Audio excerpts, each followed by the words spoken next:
रूस ने अमेरिका पर आरोप लगाया है कि वो अलास्का में हुए समझौतों को मानने में असमर्थ है। understanding that we had in Alaska. There was no agreement in Alaska. There was Alaska में प्रस्ताव था पर समझौता नहीं हुआ। अगर होता तो युद्ध पहले ही खत्म हो जाता।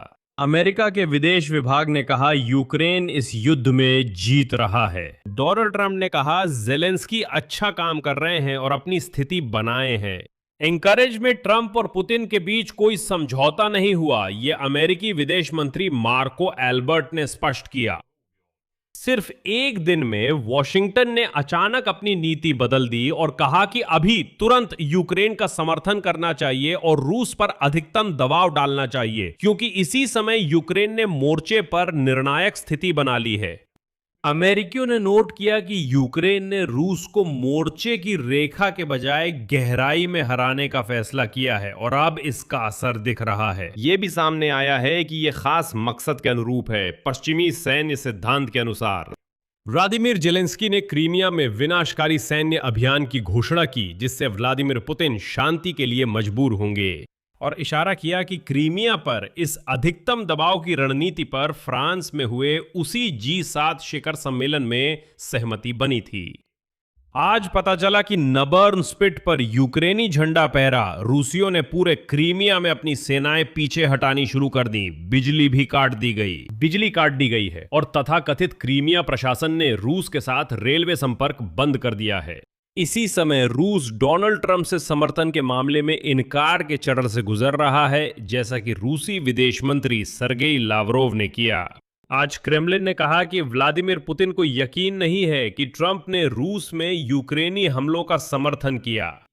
इसी समय नाटो ने स्पष्ट रूप से जोर दिया कि हां, यूक्रेन वास्तव में सफल रहा। रूसियों संग युद्ध में अवसर की एक खिड़की बनी है जो हमेशा खुली नहीं रहेगी। इसका लाभ जल्द उठाना चाहिए ताकि ये मौका हाथ से ना निकल जाए। अभी सभी को, पूरे पश्चिम को मिलकर मॉस्को पर अधिकतम दबाव बनाना चाहिए। इसी बीच संयुक्त राज्य अमेरिका की सेना ने पहली बार समुद्री सैन्य अभ्यासों में यूक्रेनी समुद्री ड्रोन मागुरा का इस्तेमाल किया, जिन्होंने एक समय क्रीमिया पुल और रूसी काला सागर बेड़े पर हमला किया था। मेरा नाम एलेक्सी पीची है। आइए इस विषय पर चर्चा करें। शुरू करने से पहले चैनल सब्सक्राइब करें, वीडियो को लाइक करें और कमेंट में अपनी राय लिखें। मेरे टेलीग्राम चैनल पिची न्यूज को सब्सक्राइब करें, लिंक वीडियो डिस्क्रिप्शन में है। वहां ताजा खबरें तुरंत मिलती हैं।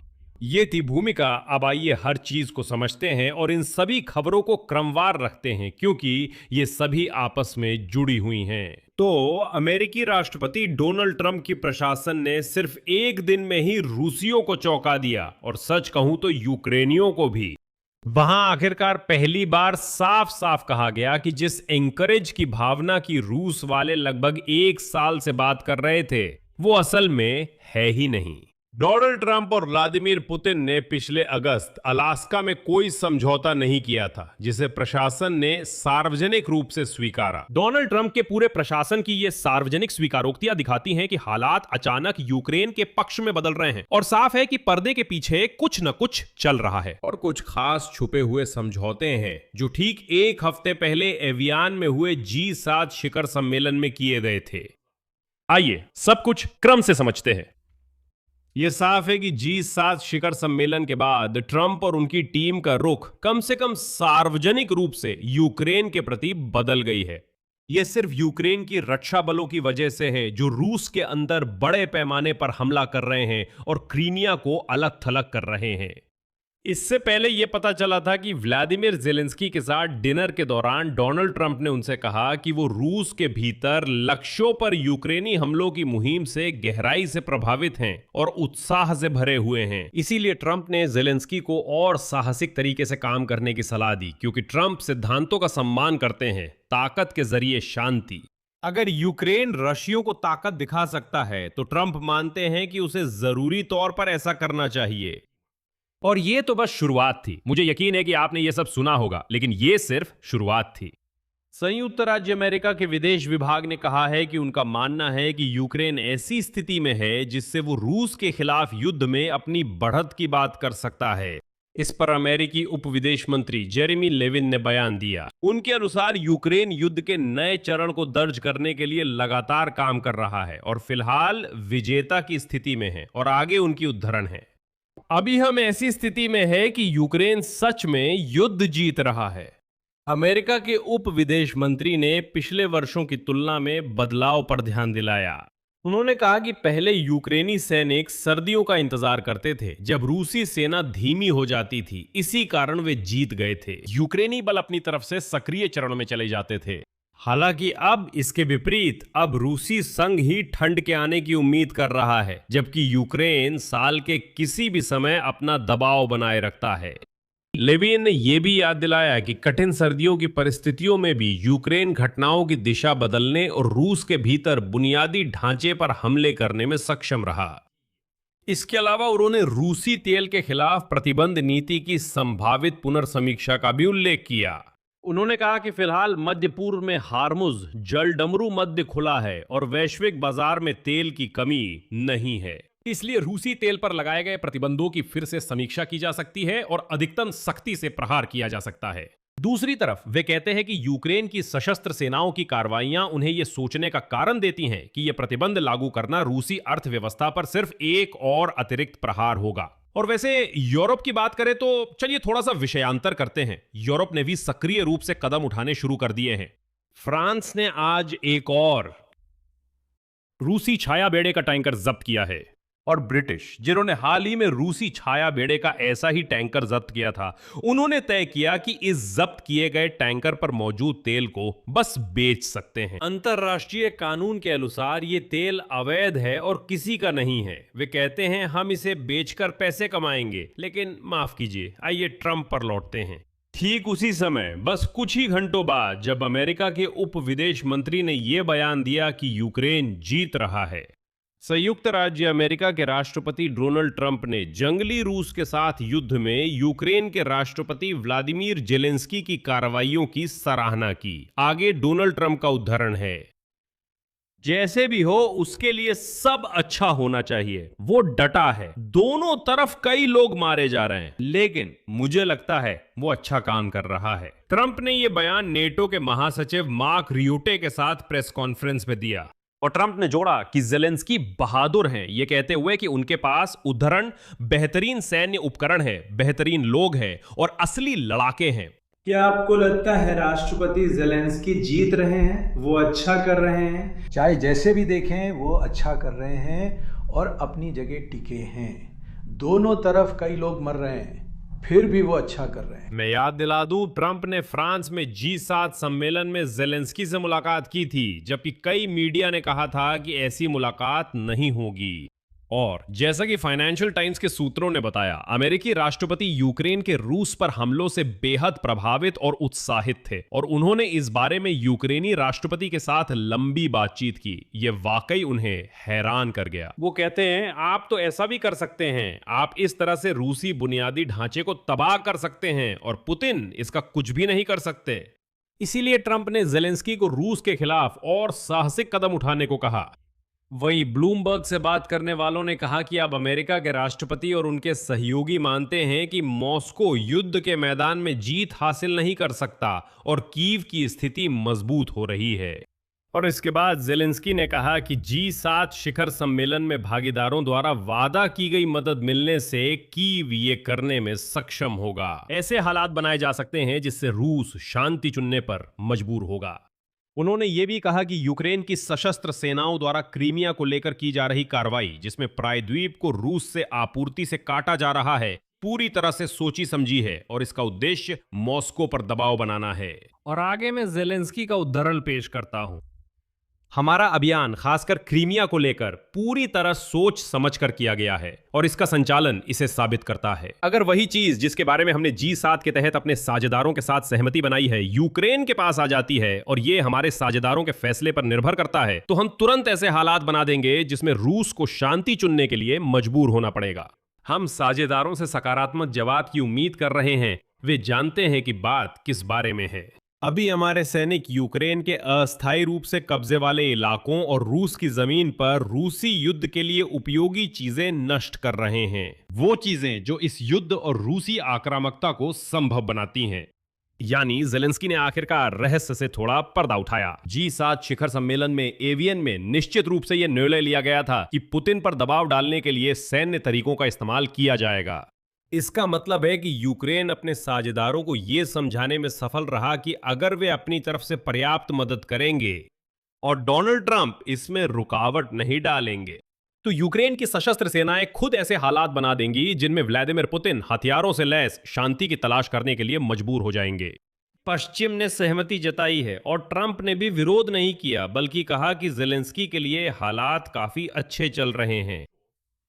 मैं याद दिला दूं, फरवरी 2025 में ट्रंप ने कहा था कि जेलेंस्की के पास कोई पत्ता नहीं है, यूक्रेन हार रहा है, इतनी बड़ी रूस के खिलाफ कोई कैसे लड़ सकता है। वो पहले नहीं समझते थे, अब कह रहे हैं हैरानी है, पर यूक्रेन के लिए हालात अच्छे चल रहे हैं। व्लादिमीर पुतिन ने अपनी तरफ से रूस के ऊर्जा ठिकानों पर यूक्रेन के बढ़ते हमलों को कीव की कमजोरी का संकेत बताने की कोशिश की।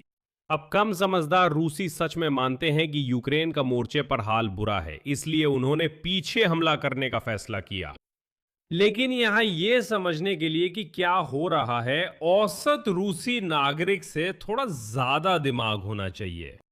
व्लादिमीर पुतिन के अनुसार जैसे जैसे मोर्चे पर हालात तेजी से बिगड़ रहे हैं, यूक्रेनी बल नागरिक बुनियादी ढांचे पर और ज्यादा हमला करने लगे हैं। पुतिन ने रूसी रक्षा मंत्रालय और सरकार से यूक्रेनी हमलों के असर को खत्म करने की मांग की। असर बात यह है कि पहली बार यूक्रेन को अपने साझेदारों से रूस के खिलाफ कार्रवाई की पूरी छूट मिली है, इस पर ध्यान दें। मैं ये भी बताना चाहूंगा कि हाल के दिनों में यूक्रेनी बलों ने कब्जे वाले क्रीमिया की सैन्य और ऊर्जा अवसंरचना पर हमलों की संख्या में काफी वृद्धि की है। 21 जून की रात को ड्रोन ने कर्च में तेल डिपो और पोर्ट कावकाज पर हमला किया। ये उस तरफ है जो अब रूस के क्षेत्र में है, जिससे प्रायद्वीप पर ईंधन की बिक्री पूरी तरह से बंद हो गई और कर्च जलडमरू मध्य पर फेरी सेवा बंद कर दी गई। उसी रात बिजली की समस्या से क्रीमिया के बड़े हिस्से जैसे सेवास्तोपोल, अलुश्ता, आर्म्यांस्क, क्रास्नोपेरेवोडोक, प्रिकोप्स्क और जाकोए प्रभावित हुए। इसके बाद 23 जून की रात को सुवेत्स्की जिले में नासोस्नाया 2 विद्युत उपकेंद्र पर हमला हुआ और 24 जून की रात को सेवास्तोपोल में बालाक्लावस्काया ताप विद्युत संयंत्र पर हमला हुआ, जिसके बाद शहर पूरी तरह से अंधेरे में डूब गया। क्षति केर्च ताप विद्युत केंद्र, पश्चिमी क्रीमिया उपकेंद्र और आयपेट्री पर्वत क्षेत्र में भी दर्ज की गई है, जहां रूसी संघ के एरोस्पेस बलों की रडार स्टेशन स्थित है। मैं आपको याद दिला दूं, कुछ दिन पहले यूक्रेनी ड्रोन ने मॉस्को क्षेत्र के दुबना में अंतरिक्ष संचार केंद्र पर हमला किया था। ये इस बात का संकेत है कि यूक्रेन की रक्षा सेनाएं बाकी सब के अलावा रूसियों की तथाकथित अंतरिक्ष संचार व्यवस्था को भी पूरी तरह से नष्ट कर रही हैं। मैं ये भी बताना चाहूंगा कि ये पेत्री पहाड़ी है, ये वही रेडार स्टेशन है। रूसी एरोस्पेस बलों ने यूक्रेन की सेना के लिए स्टारलिंक को जाम करने की कोशिश की थी और दुबना में अंतरिक्ष संचार केंद्र रूसियों को स्टारलिंक का विकल्प बनाने में मदद कर रहा था। यूक्रेन की विशेष अभियान बलों ने रसदोलोए के पास उत्तरी क्रीमिया नहर पर रेलवे पुल पूरी तरह नष्ट करने की घोषणा की है। ये एक रणनीतिक धमनी है जिसका उपयोग दक्षिणी दिशा में सैनिकों की आपूर्ति के लिए किया जाता है। ये क्रीमिया प्रायद्वीप को अलग थलग करने के लिए चलाए जा रहे व्यवस्थित अभियान का हिस्सा है। और आज ऐसी खबरें आई हैं जो रूसियों के धीरे धीरे पीछे हटने का सबसे बड़ा संकेत है। आज किनबर्ग स्पिट के ऊपर यूक्रेनी झंडा लहरा रहा है। यूक्रेन की सशस्त्र सेनाओं के दक्षिणी क्षेत्रीय रक्षा बलों ने झंडे वाला वीडियो दिखाया। आगे उनका उद्धरण है, किनबर्ग स्पिट पर नीला पीला झंडा दक्षिणी रक्षा बलों की जबरदस्त फायरिंग के बाद फहराया गया, जिससे रूसी कब्जाधारियों को अपनी स्थिति छोड़कर पीछे हटना पड़ा। बचे हुए सैनिकों की निकासी हो रही है। कब्जाधारी अपनी रक्षा पंक्तियां छोड़ रहे हैं। हम नहीं रुकेंगे। कभी न कभी हमारे टैंक जरूर जानकोई तक पहुंचेंगे। बाद में पता चला कि क्रीमिया के कब्जाधारी प्रशासन ने रूस के साथ रेल संपर्क कम करने की घोषणा की है। जैसा कि तथाकथित क्रीमिया के प्रमुख सर्गेई एक्सेनोव ने कहा, ऑपरेशनल मुख्यालय के फैसले के अनुसार रूस से प्रायद्वीप तक और वापस चलने वाली ट्रेनों की संख्या आधी कर दी जाएगी, 14 से घटाकर 60 ट्रेनें प्रतिदिन। लेकिन ऐसा नहीं है। अब रूस से बची हुई ये 60 ट्रेनें भी सिम्फेरोपोल, सेवास्तोपोल या एवापतोरिया तक नहीं जाएंगी। नहीं, अब रूस से आने वाली सभी ट्रेनें केवल कर्च तक ही जाएंगी और वहीं से तुरंत मुड़ के गंदी बदबूदार रूस वापस लौट जाएंगी। साथ ही रूसी सच में क्रीमिया से भाग रहे हैं। हालांकि रूसी प्रचार कहता है कि क्रीमिया में सब शानदार है, छुट्टियों का मौसम है, सब बढ़िया है। पेट्रोल की कमी की बातें यूक्रेनी प्रचार है। यूक्रेन माहौल बिगाड़ रहा है, स्थिति वैसी नहीं है। लेकिन तथाकथित कर्च पुल की दिशा में 24 जून को प्लैनेट लैब्स की सैटेलाइट तस्वीरों में बड़ी संख्या में कारों की भीड़ देखी गई। जाम इस पुल के सामने वाले चेक पॉइंट से लेकर इवानोव्का गांव के इलाके तक 10 किलोमीटर से भी ज्यादा लंबा है। बताया गया है कि लगभग 1,500 गाड़ियां अस्थायी रूप से कब्जे वाले क्रीमिया से बाहर निकलने की कोशिश कर रही हैं। कब्जाधारी इस पुल पर, जो उनके लिए रणनीतिक रूप से महत्वपूर्ण है, नियमित रूप से यातायात रोकते रहते हैं, वायु रक्षा प्रणाली के काम करने या समुद्री ड्रोन के हमले के खतरे के कारण। वैसे समुद्री ड्रोन की बात करें तो अप्रैल में फिलीपींस में हुए अभ्यास के दौरान, जिनकी घोषणा नहीं की गई थी और जिनके बारे में अब पता चला है, अमेरिकी स्पेशल फोर्सेज ने पहली बार एक सेवा मुक्त जहाज के खिलाफ, जिसे लक्ष्य के रूप में इस्तेमाल किया गया था, समुद्री ड्रोन का इस्तेमाल किया। ये इंडो पैसिफिक क्षेत्र में सतही ड्रोन का पहला परीक्षण था। यूक्रेन में विकसित किए गए और रूसी फेडरेशन के काला सागर बेड़े के खिलाफ घातक प्रभाव के साथ इस्तेमाल किए गए मैगुरा श्रेणी की बिना चालक दल वाली नौकाएं। हाँ, अब यूक्रेनी समुद्री ड्रोन मैगुरा का इस्तेमाल अमेरिकी सेना द्वारा किया जा रहा है। मैगुरा उपकरणों ने रूसी काला सागर बेड़े के करीब 10 सैन्य जहाज डुबो दिए हैं। इसके अलावा वे पहले समुद्री ड्रोन हैं जिन्होंने हवाई लक्ष्यों को भी निशाना बनाया। नवीनतम मॉडलों पर 2 मिसाइलें लग सकती हैं और 31 दिसंबर 2024 को ठीक ऐसी ही मिसाइल से, ऐसे ही बिना चालक दल वाले नाव से क्रीमिया में केप तारखानकुट के पास एक रूसी Mi-8 हेलीकॉप्टर को मार गिराया गया। मई 2025 में नोवोरोसियस के पास एक ड्रोन ने मिसाइल से एक लड़ाकू विमान Su-30 को मार गिराया। और जो बहुत महत्वपूर्ण है, इस जानकारी की पुष्टि खुद रूसी सैन्य अधिकारियों ने भी की थी। और इसी पृष्ठभूमि में व्लादिमीर पुतिन ने कल फिर से कहा कि रूस यूक्रेन के साथ बातचीत के लिए तैयार है, लेकिन कुछ काल्पनिक समझौतों के आधार पर जो डोनाल्ड ट्रंप और व्लादिमीर पुतिन के बीच हुए थे पिछले साल अगस्त में अलास्का के एंकोरेज में। क्रेमलिन एक साल से सभी को यकीन दिला रहा था कि डोनाल्ड ट्रंप ने व्लादिमीर पुतिन से कोई समझौता किया है यूक्रेन की पीठ पीछे, कि कोई एंकरेज नाम की कथित समझ है कि यूएसए और रूस के बीच यूक्रेन को लेकर कुछ गुप्त समझौते हैं और बस यूरोप ही है जो उस कथित गुप्त समझौते को अंजाम तक पहुंचाने में बाधा बन रहा है। लगभग 1 साल तक रूसियों ने जाहिर है इस काल्पनिक समझौते की असलियत का खुलासा नहीं किया और आज डोनाल्ड ट्रंप की प्रशासन ने आखिरकार यूक्रेन की ओर रुख साफ तौर पर दिखा दिया। एंकरेज नाम की कोई कथित समझ नहीं है। अमेरिका के विदेश मंत्री मार्को रूबियो ने पहली बार सार्वजनिक रूप से कहा कि पिछले साल अगस्त में अलास्का में हुई शिखर बैठक के दौरान अमेरिका और रूस के बीच यूक्रेन को लेकर कोई समझौता नहीं हुआ था। जैसा कि मार्को रूबियो ने कहा, एनकरेज में अमेरिका के राष्ट्रपति डोनाल्ड ट्रंप और रूस के राष्ट्रपति व्लादिमीर पुतिन की मुलाकात में केवल युद्ध समाप्त करने के प्रस्ताव पर चर्चा हुई थी, लेकिन कोई भी समझौता नहीं हुआ था। आगे मार्को रूबियो का उद्धरण है, अलास्का में कोई समझौता नहीं हुआ था। अलास्का में युद्ध समाप्त करने का प्रस्ताव दिया गया था, लेकिन वो कभी भी कोई समझौता नहीं था। रूस अमेरिका पर आरोप लगा रहा है कि उसने अलास्का में हुए तथाकथित समझौतों को पूरा नहीं किया। वहां कोई अलास्का में कोई समझौता नहीं हुआ था। अलास्का में एक प्रस्ताव था, लेकिन वहां कोई समझौता नहीं हुआ था। अगर कोई समझौता हुआ होता तो युद्ध का अंत हो गया होता। जैसा मैंने कहा, राष्ट्रपति और संयुक्त राज्य अमेरिका यूक्रेन युद्ध के स्थायी अंत के लिए अपनी रचनात्मक भूमिका निभाने को तैयार हैं। और यहीं पर रूसियों में इनकार का तीखा दौर शुरू हो गई। क्रेमलिन ने अपील की है कि इस खबर पर भरोसा ना करें कि राष्ट्रपति डोनाल्ड ट्रंप ने यूक्रेन द्वारा रूस पर सैन्य दबाव बढ़ाने, जिसमें रूस के भीतर गहरे हमले भी शामिल हैं, का समर्थन किया है। इस बारे में पहले यूक्रेनी प्रकाशन कीव इंडिपेंडेंट और ब्रिटिश अखबार फाइनेंशियल टाइम्स के जानकार सूत्रों ने बताया था।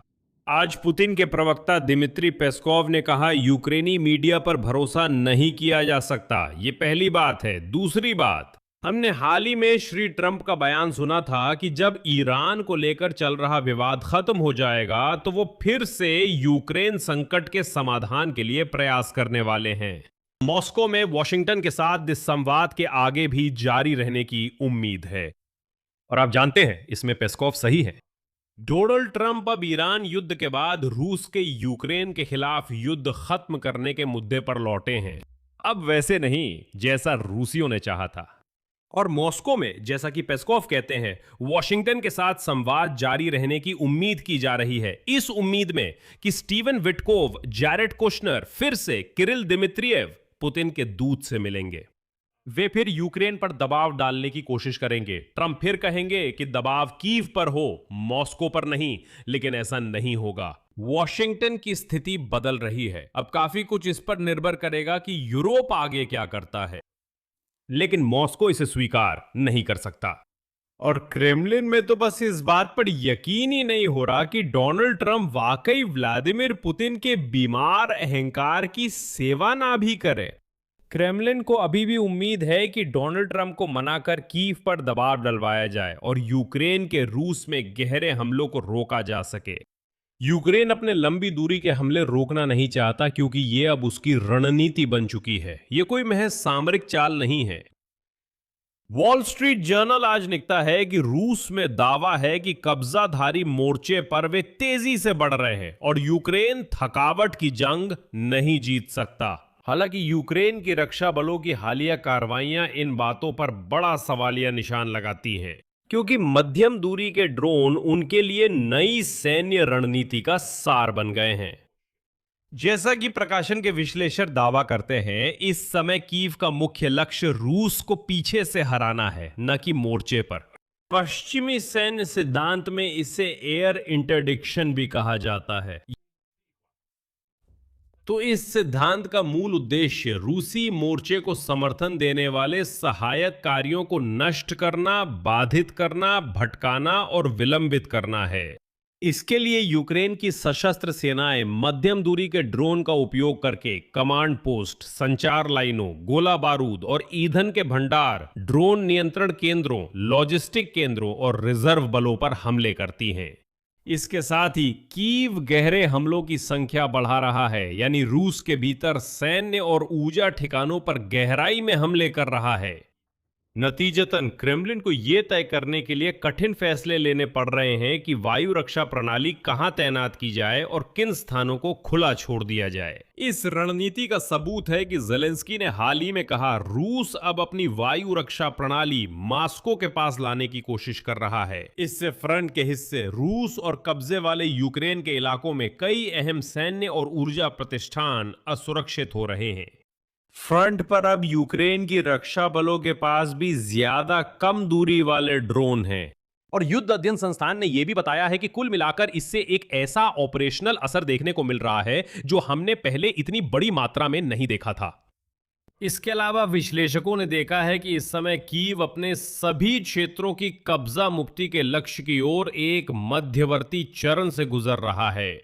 इस मध्यवर्ती चरण को सरल शब्दों में विसैन्यीकरण कहा जाता है। अधिग्रहित प्रायद्वीप क्रीमिया, जिसे रूस ने इन सभी वर्षों में यूक्रेन पर हवाई हमलों, सैनिकों को प्रशिक्षण देने और यूक्रेन के दक्षिण में अपनी टुकड़ियों की आपूर्ति के लिए इस्तेमाल किया। इस योजना को लागू करने के लिए हाल ही में सेना ने क्रीमिया जाने वाले लॉजिस्टिक मार्गों के साथ साथ कर्च, जलडमरू मध्य के आसपास की ऊर्जा अवसंरचना और वायु रक्षा प्रणालियों पर कई हमले किए। काला सागर बेड़े को लेकर यूक्रेनी सेना ने रूसियों को क्रीमिया से जहाज हटाने पर मजबूर कर दिया था। और अब अंत में मैं वॉल स्ट्रीट जर्नल का एक उद्धरण दूंगा जो ये समझाता है कि ट्रंप की टीम ने अचानक यूक्रेन की ओर रुख क्यों किया। उद्धरण: अब यूक्रेन के पास रूस पर मध्यम दूरी के हमलों में बढ़त और पहल है। ये क्रेमलिन के लिए लागत और जोखिम दोनों बढ़ाता है, साथ ही रूस की बातचीत की स्थिति को भी कमजोर करता है। मैं यही बात छोड़ता हूं दोस्तों। अब आपकी राय और आपके निष्कर्ष नीचे कमेंट्स करें और मेरे बंद समुदाय को पेट्रियन पर सब्सक्राइब करें, जहां आप इस यूट्यूब चैनल को आर्थिक रूप से समर्थन कर सकते हैं। और वही एक बंद समुदाय भी है जहां हम आपके साथ वे विषय चर्चा करते हैं जो यहां YouTube पर नहीं आते, जहां मैं आपके व्यक्तिगत सवालों के जवाब देता हूं और जहां हम किसी भी विषय पर चर्चा कर सकते हैं। साथ ही वहां बंद स्ट्रीम्स की योजना भी है जहां हम आपसे सवाल जवाब के फॉर्मेट पे बातचीत करेंगे। इसलिए इस वीडियो के डिस्क्रिप्शन में दिए गए लिंक पर जाएं और पेट्रियन पर सब्सक्राइब करें। अगर आप इस चैनल के काम को एक बार के लिए सपोर्ट करना चाहते हैं तो वो भी किया जा सकता है। सभी लिंक और डिटेल्स वीडियो डिस्क्रिप्शन में है। चैनल सब्सक्राइब करें, कमेंट लिखें और लाइक करें। अपना ख्याल रखें। अलविदा।